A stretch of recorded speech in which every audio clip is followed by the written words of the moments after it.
باب اکل الجمار، کھجور کا گابا کھانا یعنی اس کا جو گودا ہے وہ کھانا. یعنی کھجور کے درخت کی آخری ٹہنیوں کے درمیان ایک گودا ہوتا ہے جس سے گندے ہوئے آٹے کی مہک آتی ہے. اس کو جمار کہتے ہیں. یہ کھانے میں بہت لذیذ ہوتا ہے اور کہا جاتا ہے کہ اس کی بو منی سے ملتی جلتی ہے، اور اگر اس گابے کا سر کاٹ دیں تو وہ مر جاتا ہے. درخت نہیں مرتا لیکن وہ ختم ہو جاتا ہے گابا. اور اس سے یہ بھی پتہ چلتا ہے کہ کھجور کے درخت کی ہر چیز فائدہ مند ہے. اور یہ کھجور کے درخت کا دل ہے، اس کی شیپ بھی دل کی طرح ہی ہوتی ہے، تھوڑا سا ایسے کون کی طرح بنا ہوا ہوتا ہے. کہا جاتا ہے کہ کھجور کے درخت کا دل ہوتا ہے. کھجور کے درخت کی شاخیں کھجور کے درخت کے لیے، یعنی یہ گابا جو ہے وہ سفید دل ہے. اور امام بخاری یہ حدیث اس لیے لائے ہیں کہ کھجور کے درخت سے صرف کھجوریں ہی نہیں باقی حصے بھی استعمال کیے جا سکتے ہیں. حدثنا عمر بن حفص بن غیاث حدثنا ابی حدثنا الاعمش قال حدثني مجاہد عن عبد الله بن عمر رضی اللہ عنہما قال بینا نحن عند النبی صلی اللہ علیہ وسلم جلوس. عبداللہ بن عمر رضی اللہ عنہما کہتے ہیں کہ اس دوران کہ ہم نبی صلی اللہ علیہ وسلم کے پاس بیٹھے ہوئے تھے، اذا اوتی بجمار نخلۃ، کہ آپ کے پاس کھجور کے درخت کا گابھا لایا گیا یا گودا لایا گیا. فقال النبی صلی اللہ علیہ وسلم، تو نبی صلی اللہ علیہ وسلم نے فرمایا، ان من الشجر، بے شک درختوں میں سے، لما برکتہ کبرکت المسلم، اس کی برکت مسلمان کی برکت جیسی ہے. فظننت انہ یعنی النخلہ، تو مجھے یقین آ گیا کہ وہ درخت کھجور کا ہے. یعنی عبداللہ بن عمر کو سمجھ آ گئی کہ وہ کھجور کا درخت ہے. فأردت ان اقول ہی النخلۃ یا رسول اللہ، میرا دل چاہا کہ میں کہوں کہ یا رسول اللہ صلی اللہ علیہ وسلم وہ کھجور کا درخت ہے. ثم التفت، پھر میں مڑا تو میں دیکھتا ہوں فإذا انا عاشر عشرۃ، کہ میں 10 میں سے 10واں ہوں، یعنی 9 اور لوگ بھی بیٹھے ہیں مجلس میں اور ان میں سے ایک یعنی 10واں میں ہوں. انا احدثهم، میں ان میں سب سے چھوٹا ہوں، تو میں کیسے جواب دے دوں، کیونکہ اس کو بے ادبی کنسیڈر کیا جاتا ہے کہ بڑوں کی موجودگی میں چھوٹے بڑھ بڑھ کے بولیں. فسکت، تو میں خاموش ہو گیا.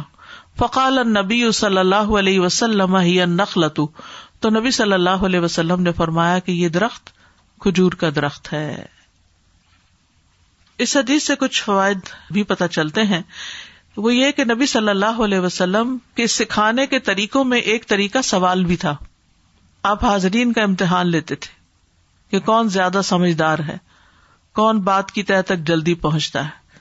تو آپ صلی اللہ علیہ وسلم نے اسی لیے ایک سوال کیا، حالانکہ اس کا کلو سامنے موجود تھا، یعنی وہ گابا دیکھ کے آپ نے سوال کیا تھا. پھر اسی طرح ایک بات یہ بھی ہے کہ بعض اوقات حیا کی وجہ سے انسان ایک بات کو جانتا بھی ہے لیکن وہ نہیں بولتا، تو اس کا بھی جواز ہے، کوئی بات نہیں.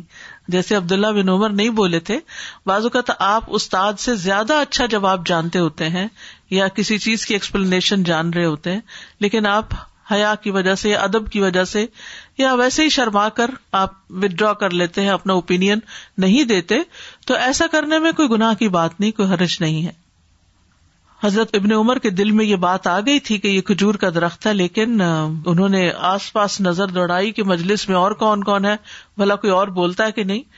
تو اس میں انہوں نے دیکھا کہ سب خاموش ہیں تو وہ بھی خاموش رہے.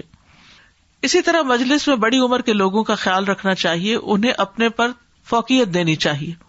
مثلاً آپ کسی گیدرنگ میں ہیں، آپ سے بڑی عمر کے لوگ ہیں، یا ہوتا ہے نا کہ جیسے خاندان میں دعوت ہے یا کہیں کسی فرینڈ کے ہاں ہے، تو اس میں بچے بھی ہوتے ہیں، آپ کے ہم عمر بھی ہوتے ہیں، آپ سے عمر کے بڑے بھی ہوتے ہیں، اور کئی بہت ہی بوڑھے بزرگ بھی ہوتے ہیں.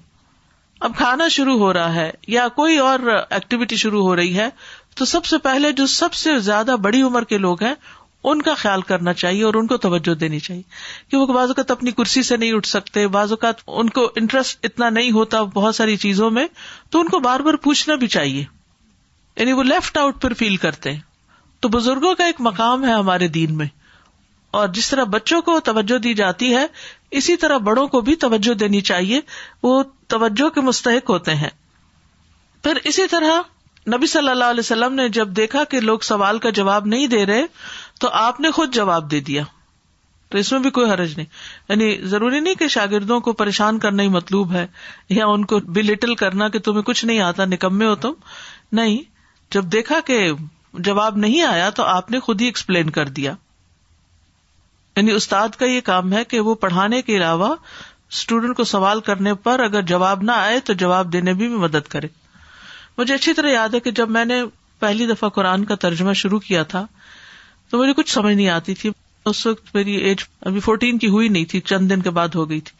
تو میرے والد مجھے پڑھاتے تھے اور وہ مجھ سے کہتے تھے اس کو یاد کرو، اور میرا بالکل دل نہیں کرتا تھا یاد کرنے کو. تو پھر وہ روزانہ صبح سنتے تھے پچھلا، تو جب سنتے تھے تو مجھے آتا نہیں تھا. ایک دن انہوں نے مجھے شرمندہ نہیں کیا، ایک دن. میں جب چپ ہو جاتی تو وہ جواب دے دیتے. یعنی جیسے لفظ آپ کو سکھایا اسی طرح میں لفظ بولتی اور لفظ کا ترجمہ تو کہاں سے آنا تھا. اس زمانے میں تو کوئی اس طرح کے لفظی ترجمے کے سپارے بھی نہیں ملتے تھے.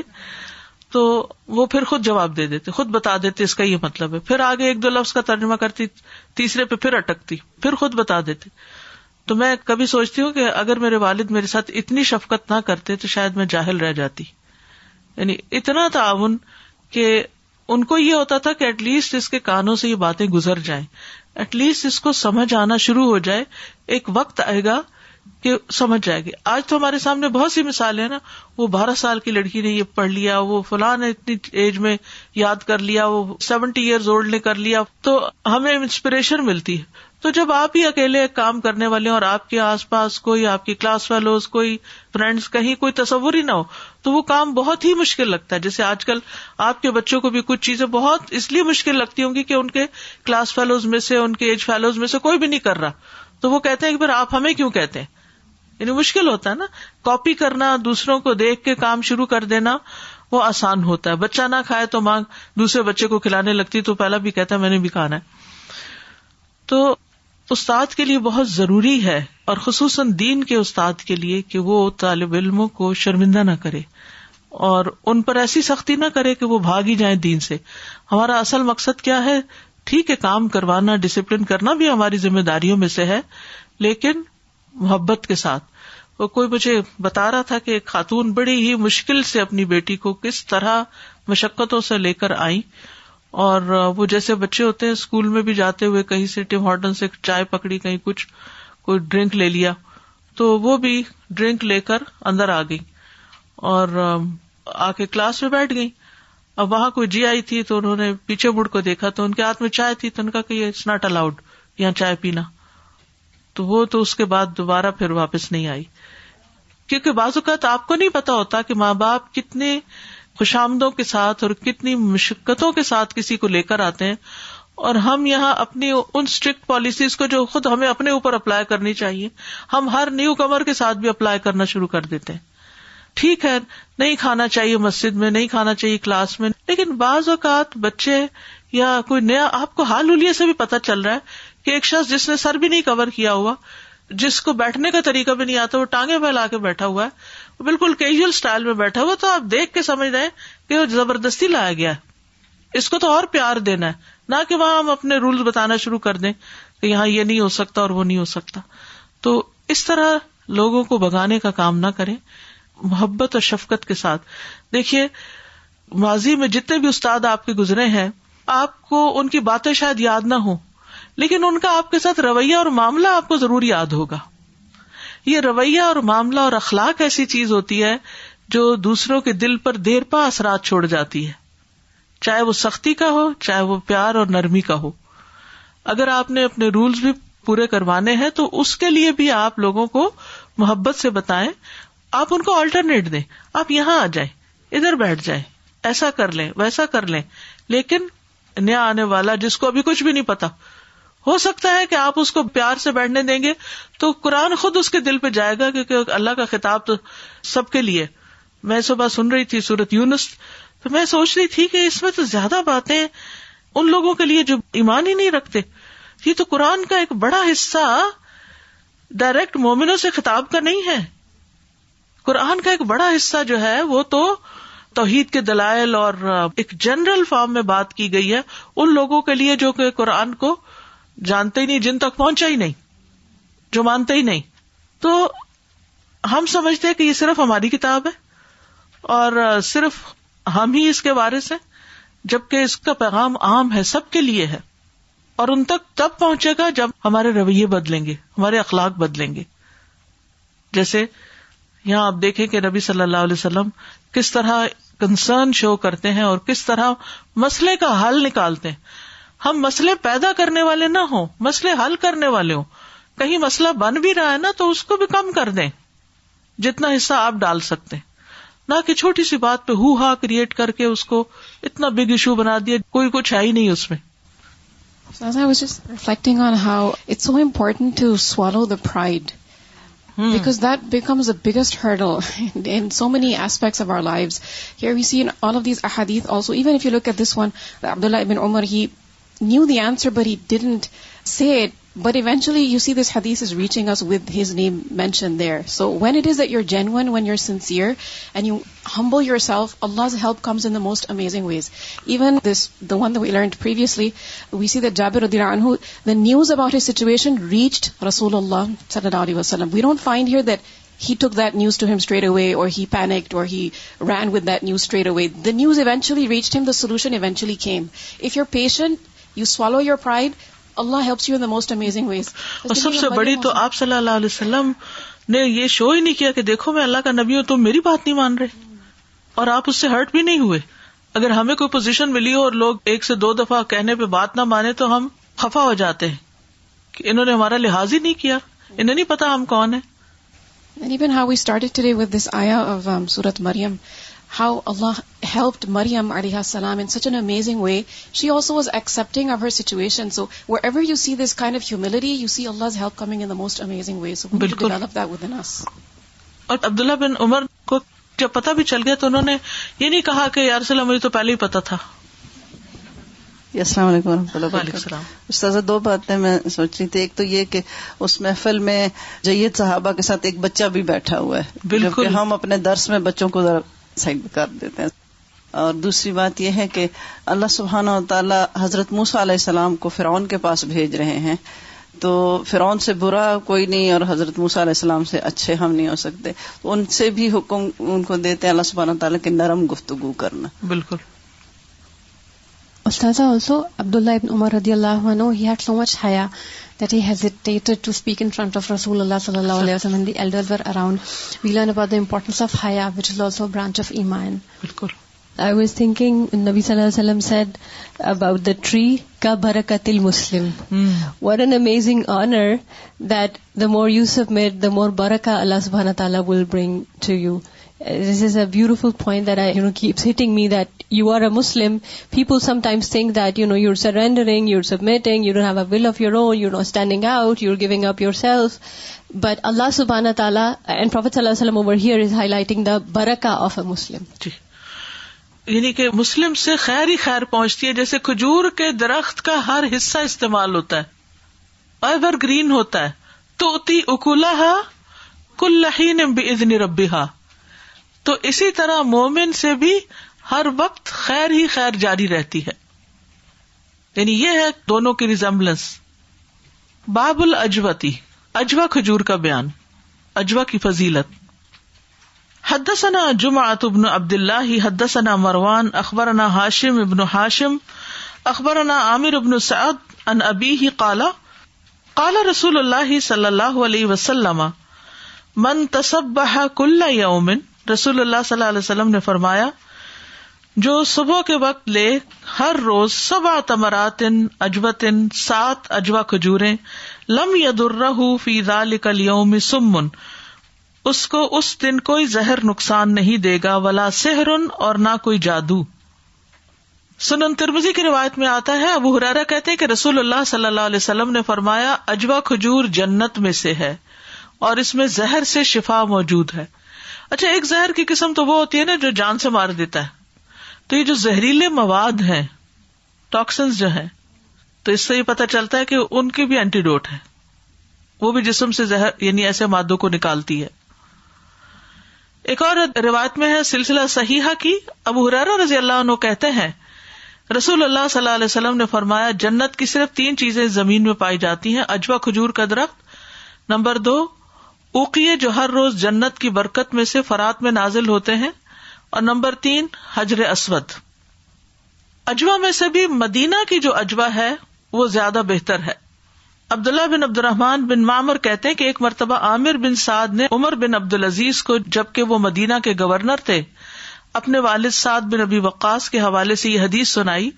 انہوں نے بتایا رسول اللہ صلی اللہ علیہ وسلم نے فرمایا، جو شخص صبح نہار منہ مدینہ کے دونوں اطراف میں کہیں سے بھی 7 کھجوریں کھا لے، اس دن شام تک اسے کوئی چیز نقصان نہیں پہنچا سکے گی.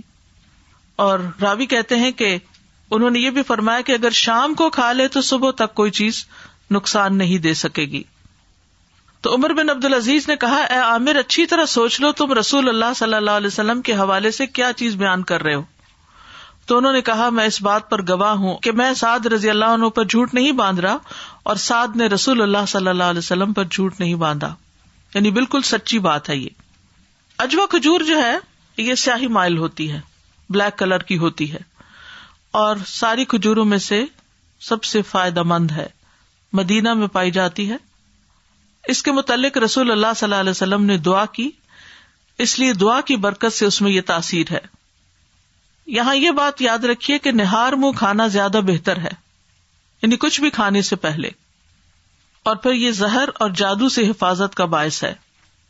یعنی اگر کسی کو کوئی سانپ بچھو وغیرہ بھی کاٹ لے یا جادوگر اس پہ جادو کر دے تو وہ چیز اس کو نہیں اثر کرے گی.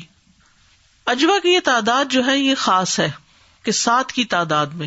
اب یہ کیوں 7 ہے، اس کی حکمت اللہ ہی کو پتا ہے کہ نبی صلی اللہ علیہ وسلم کو 7 ہی بتائی گئی اور آپ نے ہمیں 7 ہی بتائی. اب سوال یہ پیدا ہوتا ہے کہ اگر کسی کے پاس اجوا نہ ہو تو کیا کوئی اور کھجور کھا سکتا ہے وہ؟ تو بعض علماء نے یہ کہا ہے کہ سب کھجوروں کے لیے یہ حکم عام ہے، اور رسول اللہ صلی اللہ علیہ وسلم نے مثال کے طور پر اس کھجور کا ذکر کیا. مسلم کی روایت میں آتا ہے، فی اجوت العالیۃ شفاء، مدینہ کے بالائی حصے کی اجوا میں شفا ہے.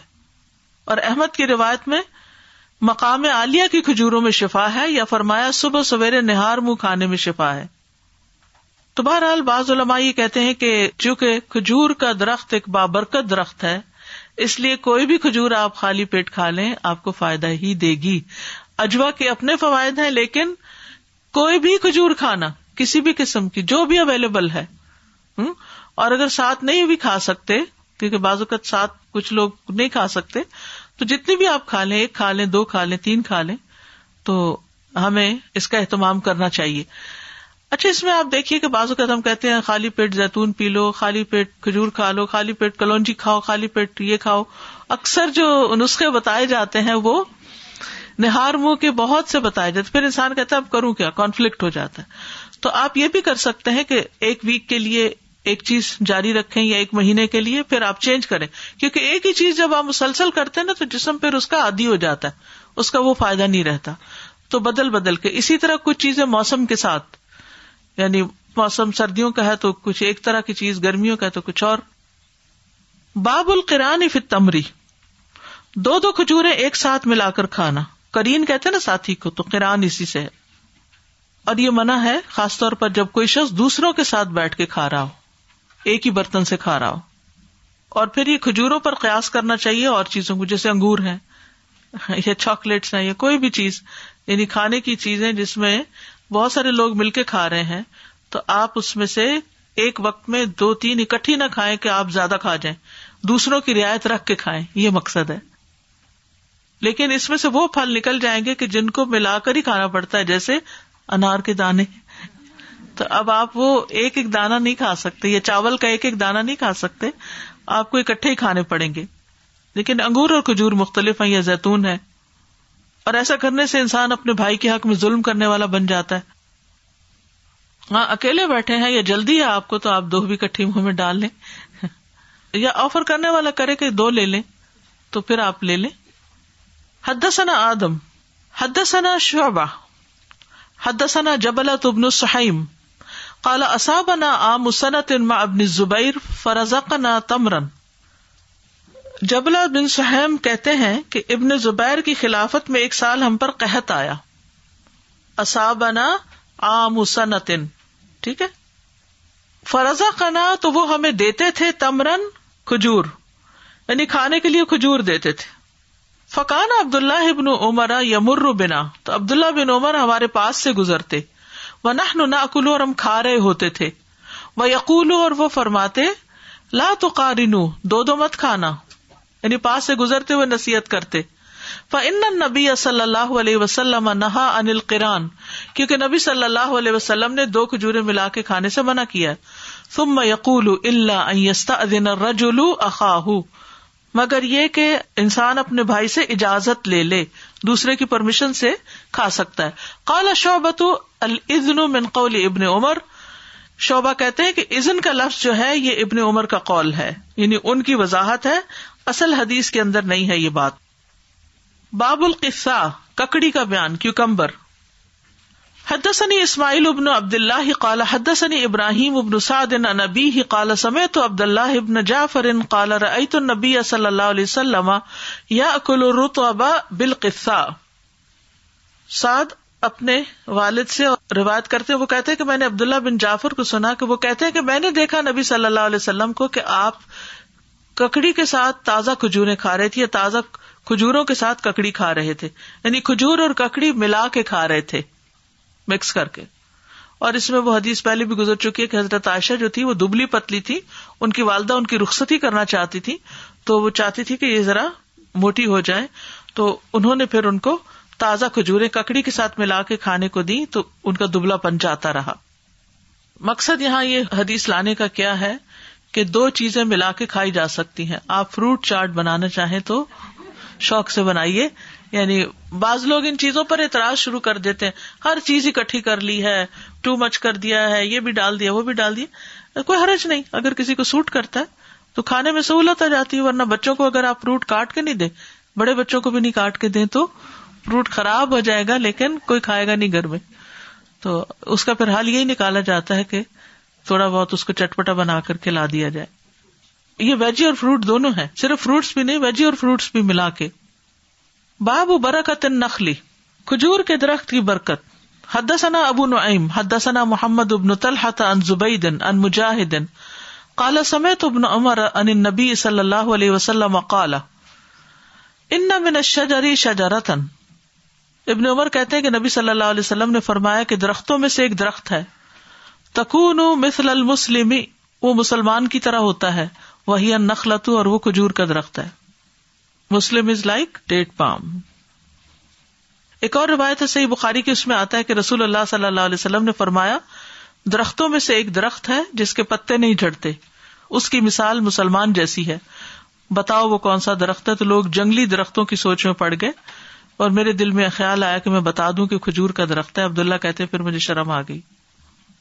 تو انہوں نے یہ بات پھر اپنے والد کو بتائی تھی. تو حضرت عمر نے کہا اگر تم اس وقت کہہ دیتے تو میرے لیے بہت بڑی قیمتی سرمایہ سے بھی زیادہ محبوب ہوتا.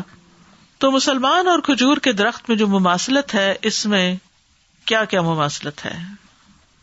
قرآن میں کھجور کے درخت کی مثال بھی دی گئی ہے. الم تر کیف ضرب اللہ مثلا کلمۃ طیبۃ کشجرۃ طیبۃ اصلها ثابت وفرعها فی السماء. اصلها ثابت قدمی، فرعها فی السماء بلندی، ٹھیک ہے. تؤتی اکلها کل حین باذن ربها، ہمیشہ فائدہ مند ہونا. کھجور کا درخت آسانی سے لگ جاتا ہے، تو مومن بھی آسانیاں دینے والا ہوتا ہے، مشکلیں نہیں کھڑی کرتا، فائدہ دیتا ہے، نقصان نہیں دیتا. کھجور کا درخت پتے نہیں جھڑتے کہ آپ کو سمیٹنے پڑے، لیتا کچھ نہیں، کچھ نہ کچھ دیتا ہے. اس کو اتنا بہت پانی نہیں دینا پڑتا، صحرا میں بھی اگ جاتا ہے، سیلف سفیشینٹ ہوتا ہے. لیتا بھی ہے تو بہت کم، یعنی اس کی اتنی رکھوالی دیکھ بھال نہیں کرنی پڑتی. پھر اسی طرح مسلمان بھی کھجور کے درخت کی طرح محسن ہے، کسی کو دیتا ہے تو بدلہ اور شکر گزاری نہیں چاہتا، اس سے فائدہ اور بھلائی ہی کی امید ہوتی ہے، جیسے درخت سے پھلوں کی امید ہوتی ہے. کھجور کے درخت میں مضبوطی ہوتی ہے، آندیاں اس کو ہلا نہیں سکتی. جیسے دوسرے درخت ٹوٹ جاتے ہیں، گر جاتے ہیں، تو تیز و تند آندیاں اس کو نقصان نہیں دے پاتی. پھر اسی طرح اس کا تنا اسٹریٹ ہوتا ہے، تھوڑا بہت کبھی جھکاؤ ہوتا ہے لیکن سیدھا جاتا ہے. عام طور پر پھر کیا ہوتا ہے، دوسرے درختوں میں شاخیں نکل کے اوپر پھیلاؤ زیادہ ہو جاتا ہے، تو یہ سیدھا سیدھا رہتا ہے. مومن بھی اپنے دین میں مضبوط ہوتا ہے، اسٹریٹ ہوتا ہے. کھجور کا ہر جز مفید ہوتا ہے. پھل سے فائدہ اٹھایا جاتا ہے، شاخوں سے، پتوں سے کئی چیزیں بنائی جاتی ہیں، پنکھے بنتے ہیں، چنگیر بنتی ہے، اور بھی کئی چیزیں. کعبے سے بھی فائدہ اٹھایا جاتا ہے. گٹلیاں جانوروں کا چارہ بنتی ہیں، اور اجوا کی گٹلیاں تو دل کی بند رگیں کھولتی ہیں. اس کی مونچھ سے رسیاں بنائی جاتی ہیں، اور بھی کئی چیزیں. تو مسلمان کا بھی ہر قول اور فعل مفید ہوتا ہے، اس کی بات سے فائدہ اٹھایا جاتا ہے، اس کی چال ڈھال سے بھی لوگ سیکھتے ہیں، اس کے لباس سے، اس کے قد و قامت سے، اس کے کاموں اور اس کے حالات سے، اس کی زبان سے، اس کے ہاتھ سے، اس کی سوچ سے. تو کھجور کے درخت زندگی اور موت دونوں میں فائدہ مند ہوتے ہیں. ٹھیک ہے، سچے مسلمان کی زندگی اور موت دونوں ہی فائدہ مند ہوتی ہیں، جہان والوں کے لیے خیر و برکت کا باعث ہوتی ہیں. زندہ رہتا ہے تو لوگوں کو فائدہ پہنچاتا ہے، تعلیم دیتا ہے، ان کی رہنمائی کرتا ہے، ان کے حقوق ادا کرتا ہے، ان کے فائدوں کے لیے بھاگ دوڑ کرتا ہے، نیکی اور تقوی پر ان کی مدد کرتا ہے، اور مرنے کے بعد نیک کردار بابرکت آثار چھوڑ جاتا ہے. کھجور کے درخت کے پتے نہیں جھڑتے، تمام حالات میں اس کی برکت اور خیر جاری رہتی ہے. کچی کھجور، تازہ کھجور، چھہارے، ہر قسم کی کھجور سے فائدہ اٹھاتے. گرین کھجور کا بھی دیکھیے جس کا اچار بنتا ہے، بہت ہی لذیذ ہوتا ہے وہ اچار. اس کی شکل بھی تھوڑی زیتون سے بھی ملتی جلتی ہوتی ہے. پھر ہر زمانے اور ہر وقت میں کھایا جانے والا پھل ہے، دنیا کے ہر حصے میں کھایا جانے والا پھل ہے. کھجور میٹھی ہی ہوتی ہے، کچی بھی ہو تو مٹھاس ہی اس میں ہوتی ہے. مومن بھی ہمیشہ میٹھا ہوتا ہے، اس کی بات میں مٹھاس ہوتی ہے. السلام علیکم. میں نے پوچھنا تھا کہ جو 7 اجوا نہار پیٹ کھانی ہے، یہ آپ نبیز بنا کے بھی لے سکتے ہیں یا اس کو ایسے ہی کھانے چاہیے را فارم میں؟ کھانے کو کہا گیا لیکن نبیز بھی بنا سکتے ہیں کیونکہ اندر ہی جانی ہے نا. سازا ککڑی کیا؟ ککڑی وہ پتلی ہوتی ہے نا ذرا، کھیرا.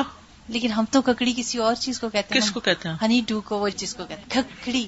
نہیں، یہ ککڑی ہے، وہ کھکھڑی ہوتا ہے. کاف اور کھا کا فرق ہے.